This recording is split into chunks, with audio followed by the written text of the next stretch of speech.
अब तक आपने पढ़ा, निकिता इंडिया छोड़कर चली जाती है और जर्मनी में शिफ्ट हो जाती है, जिसके बारे में किसी को भी कुछ नहीं पता था।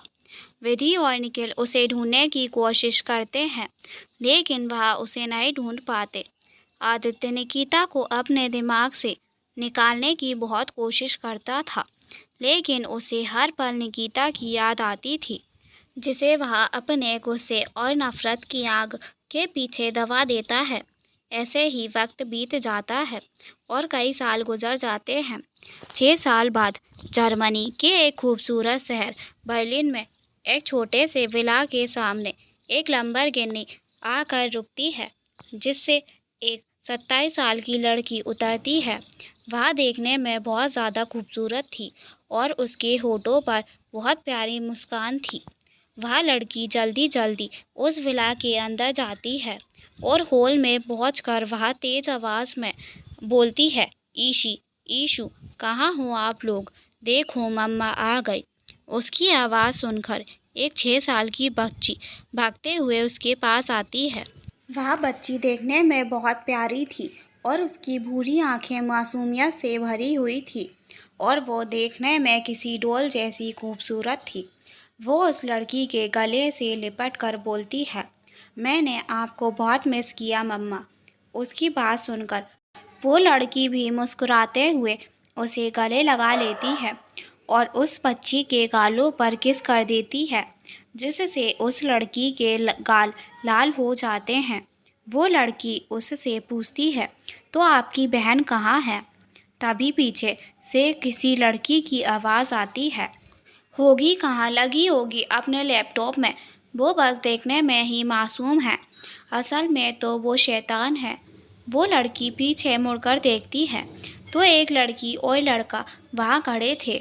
वो बच्ची उनकी तरफ भागती है और बोलती है, विधि मौसी, निखिल अंकल। वो दोनों उसे गले लगा लेते हैं। विधि उस बच्ची के गाल पर किस करते हुए, ईशी, मैंने भी आपको बहुत मिस किया। निखिल भी उसके सिर पर किस करके पूछता है, कैसा है मेरा बच्चा? ईशी भी उन्हें गले लगा कर कहती है, मैं एकदम ठीक हूँ और अब आप लोग आ गए हो, इसीलिए और भी ज़्यादा ठीक हो जाऊंगी। उसकी मासूमियत और प्यार भरी बातें सुनकर सबके चेहरे पर मुस्कान आ जाती है। विधि और निखिल सामने खड़ी लड़की से पूछते हैं, कैसी है तू निक्कू? अब आप लोग समझ ही गए होंगे कि वो लड़की और कोई नहीं, हमारी निकिता ही है, जो अब 2 बच्चों की माँ है और एक बिजनेस वूमेन बन चुकी है। निकिता की 2 जुड़वा बेटियां हैं, जिनका नाम इशिका ईशी और इशिता ईशु है। जर्मनी आने के 2 महीने बाद ही निकिता को पता चला था कि वह प्रेग्नेंट है। उसने डिसाइड किया कि वह इन दोनों बच्चों को जन्म देगी और एक अच्छी लाइफ भी देगी। शुरुआत में निकिता की लाइफ बहुत स्ट्रगल भरी थी, लेकिन उसने अपने टैलेंट की वजह से खुद की कंपनी खड़ी करी और अपनी एक अलग पहचान बनाई। वो अब वर्ल्ड के सबसे बड़ी fashion designing company the house of fashion की मालकिन थी। उसने यह कंपनी बहुत ही मेहनत से खड़ी करी थी और आज यह सिर्फ जर्मनी के लिए नहीं बल्कि वर्ल्ड की सबसे बड़ी फैशन डिज़ाइनिंग कंपनी थी। कई बड़े बड़े सेलिब्रिटी इस ब्रांड के ब्रांड एम्बेसडर बनना चाहते थे, लेकिन कोई भी नहीं जानता था कि इस ब्रांड की ओनर कौन है, क्योंकि निकिता कभी भी अपना फेस रिवील नहीं करती थी और अपनी कंपनी में एक नॉर्मल एम्प्लॉय बनकर ही काम करती थी। निकिता ने जर्मनी शिफ्ट होने के 2 साल बाद विधि और निखिल से कांटेक्ट किया था और उन्हें बता दिया था कि वह 2 बच्चों की माँ भी है। पहले तो विधि और निखिल उससे बहुत नाराज़ हुए, क्योंकि उन्हें लगता था कि निकिता 2 बच्चों की जिम्मेदारी नहीं संभाल सकती, लेकिन फिर वह भी उसका साथ देने लगे। विधि ईशी को निखिल के गोद में देकर निकिता के पास जाती है और उसे गले लगाकर बोलती है, कैसी है तू? क्या तूने मुझे याद किया? निकिता बोलती है, मैं चुड़ैल को बिल्कुल भी याद नहीं करती। उसकी बात सुनकर विधि मुंह बना लेती है। तभी निखिल पूछता है, वैसे हमारी डेविल प्रिंसेस कहाँ पर है? निखिल निकिता की दूसरी बेटी इशिता ईशू की बात कर रहा था, जिसे सब प्यार से ईशू बुलाते हैं। अब निखिल ने उससे डेविल प्रिंसेस क्यों कहा, इसके बारे में आपको आगे पता चल जाएगा। इशी बोलती है, अंकल दीदी अभी गार्डन में एक्सरसाइज कर रही हैं। इशिता ईशानी से 13 मिनट बड़ी है। उसकी बात सुनकर वह तीनों गार्डन की तरफ जाने लगते हैं, जो निकिता ने पर्सनली अपनी बेटियों के लिए बनवाया था, क्योंकि उसकी दोनों बेटियों को एक्सरसाइज और बॉक्सिंग करना बेहद पसंद था। उसने उसकी गार्डन में छोटा सा बॉक्सिंग रिंग भी बनवाया था।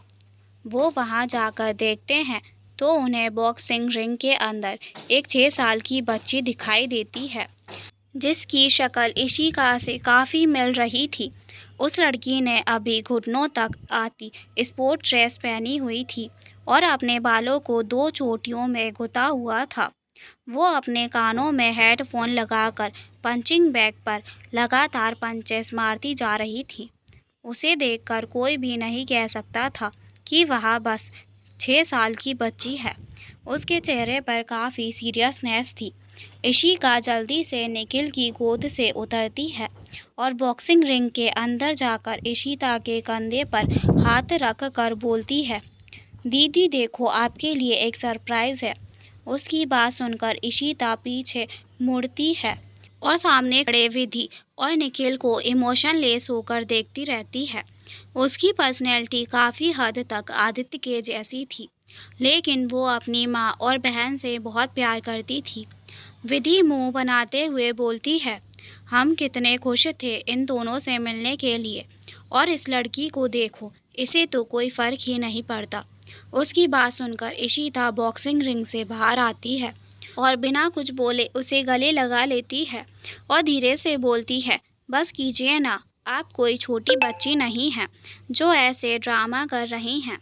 उसके बात सुनकर विधि निकिता से बोलती है, देख निकू, तेरी बेटी मुझे ड्रामेबाज बोल रही है और खुद सड़ी हुई शक्ल लेकर घूमती रहती है।